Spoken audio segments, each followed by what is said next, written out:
No doctor no medicine, no doctor no medicine, no doctor no medicine.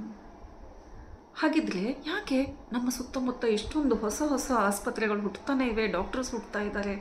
Medical ಕಾಲೇಜಿಂದ ಎಷ್ಟೋ doctors ಮತ್ತೆ ಪ್ರತಿ ವರ್ಷಕ್ಕೂ ಬರ್ತಾ ಇದ್ದಾರೆ, ಡಾಕ್ಟರ್ಸ್ ಆಗ್ತಾ ಇದ್ದಾರೆ, ಸರ್ಜನ್ಸ್ ಆಗ್ತಾ ಇದ್ದಾರೆ, ಸ್ಪೆಷಲಿಸ್ಟ್ ಆಗ್ತಾ ಇದ್ದಾರೆ. ಏನು ಈ ಮಾತಿನ ಹಿಂದಿನ ಅರ್ಥ? ಒಂದು ನಿಮಿಷ ಸಮಯ ತಗೊಂಡು ನೀವು ಮಾಡ್ತಿರುವ ಕೆಲಸವನ್ನು ಬಿಟ್ಟು ಕೂತ್ಕೊಳ್ಳಿ ಮೈ ಡಿಯರ್ ಫ್ರೆಂಡ್ಸ್. ಯೋಚನೆ ಮಾಡಿ ನೋಡಿ, ಯಾಕೆ ಮಹಾನ್ ಸಂತರು ಔಷಧಿಗಳು ಮತ್ತು ಚಿಕಿತ್ಸೆಯಿಂದ ದೂರ ಇರಲಿಕ್ಕೆ ಹೇಳ್ತಾರೆ? ಏನಿದ್ರೆ ಹಿಂದಿನ ಕೂಡ ಅರ್ಥ. ಆಧ್ಯಾತ್ಮಿಕತೆಯಲ್ಲಿ ಬಂದ ಮೇಲೆ ಕೆಲವು ಸೀಕ್ರೆಟ್ಸ್ ನಮಗೆ ಗೊತ್ತಾಗುತ್ತೆ ಮೈ ಡಿಯರ್ ಫ್ರೆಂಡ್ಸ್. ಅದೇನೆಂದರೆ, ನಮಗೆ ಹೊರಗಿನ ಔಷಧಿಗಳು ಮತ್ತು ಹೊರಗಿನ ಚಿಕಿತ್ಸೆ ಅವಶ್ಯಕತೆ ಆಗಲ್ಲ, ಬೇಕಿಲ್ಲ. ಯಾಕೆಂದರೆ ನಾನೇ ಡಾಕ್ಟರ್. ಈ ಶರೀರಕ್ಕೆ ನಾನೇ ಡಾಕ್ಟರ್. ನನ್ನ ಶರೀರವೇ ಅದರ ಔಷಧಿಯನ್ನು ತಯಾರಿಸಬಲ್ಲದು. ಸೊ ನನಗೆ ನಾನೇ ಡಾಕ್ಟರ್, ನನಗೆ ನಾನೇ ಮೆಡಿಸಿನ್. ಕೇಳಿದರೆ ವಿಚಿತ್ರವಾಗಿದೆ ಅಲ್ವಾ? ಬನ್ನಿ ಇದನ್ನು ಯಾಕೆ ಹೇಗೆ ಅಂತ ತಿಳ್ಕೊಳ್ಳೋಣ. ಇದರ ಅರ್ಥ ಏನು?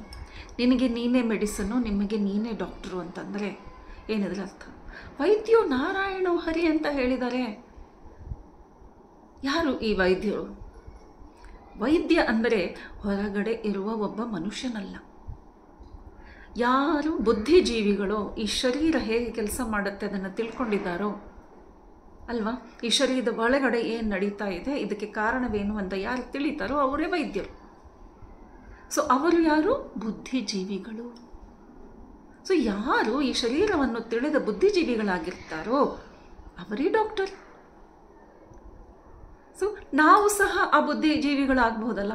ನನ್ನಲ್ಲಿರುವ ಈ ಬುದ್ಧಿಯನ್ನು ಇದರ ಗೋಚರಕ್ಕೆ ತಗೊಂಡು ಬರ್ಬೋದಲ್ಲ. ಯಾವಾಗ ನಾವು ಗೋಚರ ಸ್ಥಿತಿಗೆ ತಗೊಂಡು ಬರ್ತೇವೋ ನಮ್ಮ ಈ ಬುದ್ಧಿಯನ್ನು, ನೀವು ನಿಮ್ಮ ಡಾಕ್ಟರ್ ಆಗಿಬಿಡ್ತೀರಾ. ಹೌದಾ? ಅಂದರೆ ಯಾವ ವಿಷಯ, ಮೊದಲಿನ ಕಾಲದಲ್ಲಿ ನೋಡಿ, ಸಾಮಾನ್ಯ ಜನರಿಗೂ, ಅಜ್ಜಿಗಳಿಗೂ, ಹಿರಿಯರಿಗೂ ಈ ವಿಷಯಗಳು ಗೊತ್ತಿತ್ತು. ಸೊ ಹೀಗಾಗಿ ಮನೆಮದ್ದುಗಳು ಶುರುವಾದವು. ಮನೆಮದ್ದು ಅಂದರೆ ಏನು? ಅದೇ ಸಮಯಕ್ಕೆ ಆ ಕ್ಷಣದಲ್ಲಿ, ಆರೋಗ್ಯ ಕೆಟ್ಟ ಕ್ಷಣದಲ್ಲಿ ಯಾವ ಉಪಾಯವನ್ನು ಮಾಡಬಹುದು, ಈ ಶರೀರವನ್ನು ಹೇಗೆ ಕಾಪಾಡಿಕೊಳ್ಳಬಹುದು ಅಂತ ತಿಳ್ಕೊಳ್ಳೋದು. ಅಂದರೆ ಈ ಶರೀರವನ್ನು ಕಾಪಾಡಿಕೊಳ್ಳುವುದು. ಈ ಶರೀರವನ್ನು ಕಾಪಾಡಿಕೊಳ್ಳಲಿಕ್ಕೆ ನನಗೆ ಬೇಕಾಗಿರುವ ಬುದ್ಧಿ, ನನಗೆ ಬೇಕಾಗಿರುವ ಜ್ಞಾನ, ಇದನ್ನು ಯಾವ ಆಹಾರ ಕೊಡಬೇಕು, ಎಷ್ಟು ಕೊಡಬೇಕು, ಯಾವಾಗ ಕೊಡಬೇಕು, ಯಾವುದನ್ನು ಕೊಡಬಾರದು, ಈ ಜ್ಞಾನವನ್ನು ಹೊಂದುವುದು. ನನಗೆ ಇಷ್ಟ ಅಂಥೇಳಿ ಯಾವುದೋ ಹೆಚ್ಚಾಗಿ ತಿನ್ನಬಾರ್ದು. ಎಷ್ಟು ಪ್ರಮಾಣದಲ್ಲಿ ನನ್ನ ಹೊಟ್ಟೆ ಹೇಳುತ್ತೆ, ನನ್ನ ಶರೀರವೇ ಹೇಳುತ್ತೆ ನನಗೆ ಎಷ್ಟು ಆಹಾರ ಬೇಕು, ಈಗ ನಿಲ್ಲಿಸು ಅಂತ ಹೇಳುತ್ತೆ. ಊಟ ಎಷ್ಟು ಸಮಯಕ್ಕೆ ಮಾಡಬೇಕು ಅಂತ ನಮ್ಮ ಶರೀರಕ್ಕೆ ಗೊತ್ತು. ಒಂದು ಯಾವುದೋ ಒಂದು ಆಹಾರ ನನಗೆ ಇಷ್ಟ ಅಂತ ಪದೇ ನಾನು ತಿನ್ನಲ್ಲ. ಹೊಟ್ಟೆ ತುಂಬಿದೆ ಅಂದರೆ ಇನ್ನೂ ಜಾಸ್ತಿ ತಿನ್ನಲ್ಲ. ಆದರೆ ಇವಾಗ ನಾನು ಮಾಡ್ತಾ ಇರೋದು ಅದೇ. ಆದ್ದರಿಂದ ಅನಾರೋಗ್ಯಕ್ಕೆ ಕಾರಣ ಆಗ್ತಾ ಇದೆ. ಈ ಜ್ಞಾನವನ್ನು ಪಡಿತಾ ಇಲ್ಲ. ಸೊ ಯಾವುದು ಈ ಶರೀರಕ್ಕೆ ಒಳ್ಳೆಯದು, ಯಾವುದು ಹಾನಿಕಾರಕ, ಈ ಎಲ್ಲ ಇನ್ಫಾರ್ಮೇಷನ್, ಈ ಎಲ್ಲ ಮಾಹಿತಿಯನ್ನು ಪಡೆದುಕೊಳ್ಳುವುದು, ಇದು ನಮ್ಮ ಬುದ್ಧಿಗೆ ಸಂಬಂಧಪಟ್ಟಿದ್ದು. ಬುದ್ಧಿ ಸರಿಯಾದ ಸ್ಥಿತಿಗೆ ತಂದರೆ ಯಾವುದು ಮಾಡಬೇಕು, ಯಾವುದು ಮಾಡಬಾರದು, ಈ ವಿಷಯಗಳು ಸಂಪೂರ್ಣವಾಗಿ ನಮಗೆ ಅರ್ಥ ಆಗುತ್ತೆ. ಯಾವುದರ ಜೊತೆಗೆ ಯಾವುದನ್ನು ಆಹಾರ ಸೇವಿಸಬೇಕು, ಸೇವಿಸಬಾರದು, ಕಾಂಬಿನೇಷನ್ಸ್, ಫುಡ್ ಕಾಂಬಿನೇಷನ್ಸ್, ರಾತ್ರಿ ಸಮಯ ಯಾವುದು ತಿನ್ನಬೇಕು, ಯಾವುದು ತಿನ್ನಬಾರದು, ಸೂರ್ಯನ ಬೆಳಕಿನಲ್ಲಿ ಯಾವುದು ಒಳ್ಳೆಯದು, ಕತ್ತಿಲಲ್ಲಿ ಯಾವುದು ತಿನ್ನಬಹುದು, ಕತ್ಲಾದ ಮೇಲೆ ಊಟ ಮಾಡಬೇಕಾ ಮಾಡಬಾರದಾ, ಎಲ್ಲವೂ ಒಂದು ನಾಲೆಜ್ ಇದೆ. ಈ ವಿಸ್ಡಮನ್ನು ನಾವು ತಗೊಳ್ಬೇಕು. ಇಷ್ಟೇ ಊಟ ಇಷ್ಟ ಅಂತ, ಸಪೋಸಿಂಗ್ ಯಾವುದೋ ಒಂದು ಆಹಾರ ನಮಗೆ ತುಂಬ ಇಷ್ಟ, ಅದನ್ನು ಜಾಸ್ತಿ ತಿನ್ನೋದು, ಯಾವುದು ನನಗಿಷ್ಟ ಇಲ್ಲ ಅಂತ ಅದನ್ನು ಕಡಿಮೆ ತಿನ್ನೋದು, ಹೀಗೆ ಮಾಡಿದರೆ ನಾವು ನಮ್ಮ ಈ ಶರೀರದ ಬಗ್ಗೆ ಯೋಚನೆ ಮಾಡ್ತಾ ಇಲ್ಲ. ಹಾಗೆಯೇ ಆಹಾರ ಸೇವಿಸಿದ ಮೇಲೆ ಮತ್ತೆ ಹಸಿವನ್ಸಿ ಇಲ್ಲ ಚಪ್ಪಲಕ್ಕೆ ಊಟ ಆದರೂ ಸಹ ಏನಾದರೂ ತಿನ್ನುವುದು, ಅದು ಸರಿಯಲ್ಲ. ಸೊ ಬುದ್ಧಿಯನ್ನು ಗೋಚರ ಸ್ಥಿತಿಗೆ ತೊಗೊಂಡು ಬರಬಹುದು. ಅದನ್ನು ಯಾವತ್ತು ತೊಗೊಂಡು ಬರ್ತೀವೋ ಆವಾಗ ನಮ್ಮ ಈ ಶರೀರಕ್ಕೆ ನಾನೇ ಡಾಕ್ಟ್ರು. ಹಾಗೆಯೇ ಯಾವುದು ಔಷಧಿ ಬೇಡ ಅಂತ ಹೇಳ್ತಾ ಇದ್ದೀವಿ. No medicine. ನೋ ಮೆಡಿಸನ್ ಅಂದರೆ ಏನು? ಹೊರಗಡೆ ಇರುವ ಯಾವುದೇ ಕೆಮಿಕಲ್ ನಮ್ಮ ಈ ಶರೀರಕ್ಕೆ ಔಷಧಿಯಾಗಿ ಕೆಲಸ ಮಾಡಲ್ಲ. ಹಾಗಾದರೆ ಔಷಧಿ ಎಲ್ಲಿ? ನನ್ನ ಶರೀರಕ್ಕೆ ಏನು ಬೇಕು ನನಗೆ ಗೊತ್ತಾಗುತ್ತೆ ಅಂದರೆ ಔಷಧಿ ಎಲ್ಲಿದೆ? ನನ್ನಲ್ಲಿಯೇ ಇದೆ. ಈ ಔಷಧಿ ಈ ಶರೀರದಲ್ಲಿಯೇ ಇದೆ. ಯಾವುದಪ್ಪ ಅದು? ಫಾರ್ಮಸಿಯಲ್ಲಿ ಸಿಗದೇ ಇರೋ ಔಷಧಿ ಇಲ್ಲಿ ನನ್ನಲ್ಲಿಯೇ ಸಿಗ್ತಾ ಇದೆ. ಎಂತಹ ಔಷಧಿ ಅಂದರೆ ಫಾರ್ಮಸಿ ಸಮಯ ನೋಡಿ ಮುಚ್ಚಾಕ್ಬಿಡ್ತಾರೆ. ಆದರೆ ಈ ಶರೀರದಲ್ಲಿ ಸತತವಾಗಿ ಔಷಧಿಯ ಅವಲಂಬನೆ ಪ್ರೆಸೆನ್ಸ್ ಇರುತ್ತೆ.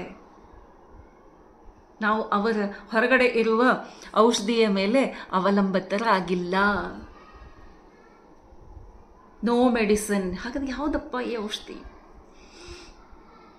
ನನ್ನಲ್ಲಿ ಓಡಾಡುವ ಈ ಉಸಿರು. ಯಾವತ್ತು ನಾನು ಇದನ್ನು ಗಮನಿಸ್ತೇನೋ, ಯಾವತ್ತು ನಾನು ಇದನ್ನು ತಿಳಿದುಕೊಳ್ತೇನೋ, ನನ್ನ ಔಷಧಿ ನನ್ನಲ್ಲಿಯೇ ಇದೆ, ಸತತವಾಗಿ ನನ್ನ ಜೊತೆಗೆ ಇರುತ್ತೆ, ಹಗಲು ರಾತ್ರಿ ನನ್ನ ಹತ್ತಿರ ಇರುತ್ತೆ. ಯಾವ ಗಡಿಯಾರ ನೋಡಿ ಅದರ ಅವೈಲಬಿಲಿಟಿ ಕ್ಲೋಸ್ ಆಗಲ್ಲ, ಜಾಸ್ತಿನೂ ಆಗಲ್ಲ. ಪತ್ರಿ ಸರ್ ಅದಕ್ಕೆ ಹೇಳ್ತಾ ಇದ್ರು, ಅರೆ ಬಾಬಾ ಶ್ವಾಸಕ್ಕೂ ಪಕಡೋ, ಶ್ವಾಸಕ್ಕೂ ಪಕಡು ಅಂದರೆ ಶ್ವಾಸವನ್ನು ಹಿಡಿದುಕೊಳ್ಳಿ, ಶ್ವಾಸದ ಜೊತೆಗೆ ಇರಿ.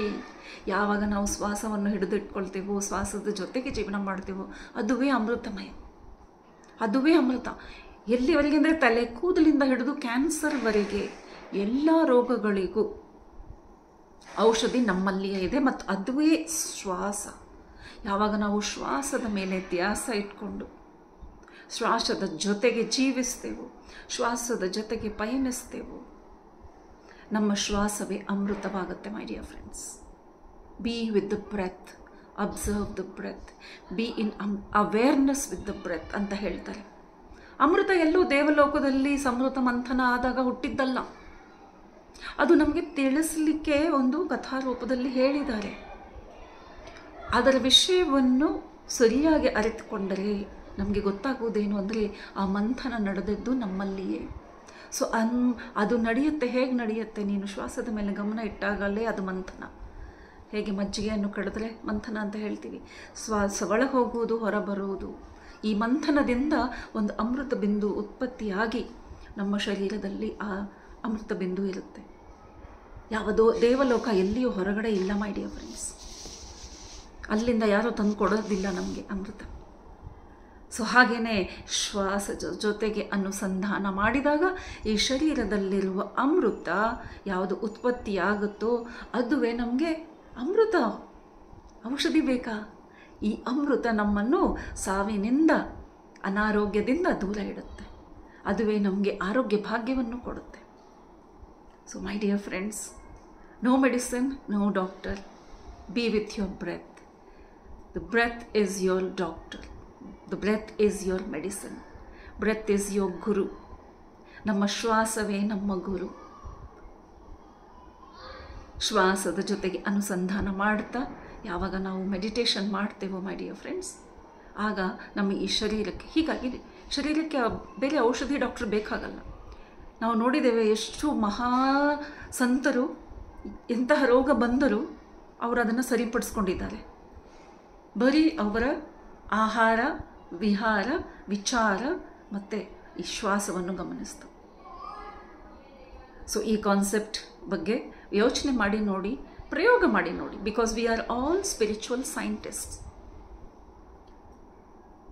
ಯಾರು ಬಂದು ಹೇಳದೇ ಇದ್ದರೆ ನಾವು ತಿಳ್ಕೊಳ್ಳೋದೇ ಇಲ್ಲ. ಯಾಕೆ ಅಂದರೆ ಆ ಬುದ್ಧಿಯನ್ನು ಆ ಗೋಚರ ಸ್ಥಿತಿಗೆ ತೊಗೊಂಡು ಹೋಗ್ತಾ ಇಲ್ಲ. ಬುದ್ಧಿಯನ್ನು ನಮಗೆ ಗೋಚರ ಸ್ಥಿತಿಗೆ ಅಂದರೆ ಅವೇರ್ನೆಸ್ಸಿಗೆ ತೊಗೊಂಡು ಹೋದಾಗ ಎಲ್ಲ ಜ್ಞಾನ, ಎಲ್ಲ ವಿಸ್ಡಮ್ ನಮಗೆ ಸಿಕ್ಕುತ್ತೆ. ಆಗ ನಮ್ಗೆ ಗೊತ್ತಾಗುತ್ತೆ ನಾವು ಯಾವುದನ್ನು ಹೊರಗಡೆ ಹುಡುಕ್ತಾ ಇದ್ದೇವೋ ಅದು ನಮ್ಮಲ್ಲಿಯೇ ಇದೆ. ಯಾವ ಡಾಕ್ಟ್ರನ್ನು, ಯಾವ ಔಷಧಿಯನ್ನು ಹೊರಗಡೆ ಹುಡುಕ್ತಾ ಇದ್ದೇವೋ ಅದು ಸಹ ನಮ್ಮಲ್ಲಿಯೇ ಇದೆ. ಯಾವ ಪ್ರೀತಿ, ಯಾವ ಶಾಂತಿಯನ್ನು ನಾನು ಹೊರ ಹುಡುಕ್ತಾ ಇದ್ದೀನೋ ಅದು ಸಹ ನನ್ನಲ್ಲಿಯೇ ಇದೆ.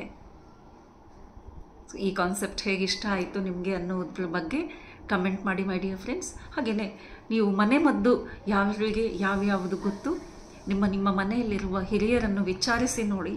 ಎಂತೆಂಥ ಮಾತುಗಳು, ಎಂತೆಂಥ ವಿಷಯಗಳು ಹೊರಬರುತ್ತೆ.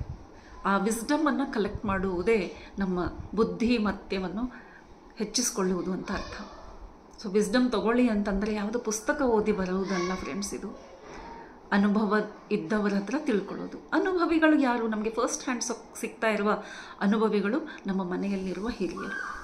ಸೊ ಮನೆಯಲ್ಲಿ ಯಾರು ಇಲ್ಲ ಅಂದರೆ ಅಕ್ಕಪಕ್ಕದಲ್ಲಿರಬಹುದು, ನೆಂಟರಲ್ಲಿ ಇರಬಹುದು, ವಿಚಾರಿಸಿ ನೋಡಿ. ಹಾಗೆಯೇ ನನಗೆ ಕಮೆಂಟ್ ಬಾಕ್ಸಲ್ಲಿ ನಿಮಗೆ ಗೊತ್ತಿರುವ ಎಲ್ಲ ಮನೆ ಮದ್ದುಗಳನ್ನು ಬರೆದು ಅಲ್ಲಿ ಫುಲ್ ಆಗಬೇಕು. ಕಮೆಂಟ್ ಬಾಕ್ಸ್ನಲ್ಲಿ ಸಾವಿರಾರು ಮೆಸೇಜಸ್ ಬರಬೇಕು. ಎಷ್ಟೋ ಜನಗಳಿಗೆ ಅದು ಸಪೋರ್ಟಿಂಗ್ ಮೆಡಿಸಿನ್ ಬುಕ್ ಆಗಬೇಕು. So I hope thousands of comments ಬರುತ್ತೆ ಅಂತ ಈ ಒಂದು ವಿಷಯದ ಬಗ್ಗೆ ಚರ್ಚೆ ಹೇಗೆ ಅನಿಸಿತು ಅಂತ ಹೇಳ್ತಾ, ನನ್ನ ಚಾನಲ್ ಆದ ಡೈಲಿ ಡಿವೈನ್ ಧ್ಯಾನನನ್ನು ಸಬ್ಸ್ಕ್ರೈಬ್ ಮಾಡಿ, ಶೇರ್ ಮಾಡಿ ಫ್ರೆಂಡ್ಸ್ ಜೊತೆಗೆ. ಮತ್ತು ಇನ್ನೂ ಯಾವ ವಿಷಯವನ್ನು ತಿಳಿಬೇಕು ಅಂತ ಇದೆಯೋ ಅದನ್ನು ಕಮೆಂಟಲ್ಲಿ ಹೇಳಿ. Thank you very much for the support and love.